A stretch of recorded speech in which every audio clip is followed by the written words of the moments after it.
Hey guys, and welcome back to this channel. In this video I'll be showing you guys how you can send like a message to anybody in Instagram without notifying them.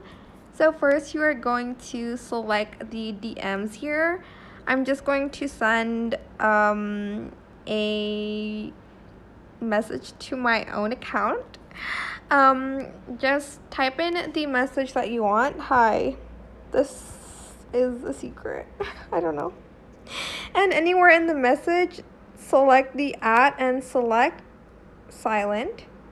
Or actually, don't do @ I meant do the I don't know, like the slash thing. I don't know what it's called. But you're just going to type in that and you're just going to send it, and it's going to send it to them without notifying them.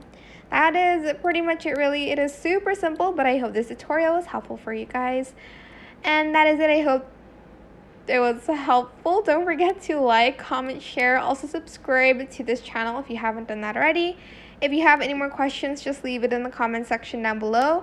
I will try my best to answer them all for you guys. And if you found this video helpful, please click the thanks button above the description box down below. And that is it. Thank you so much for watching. Bye!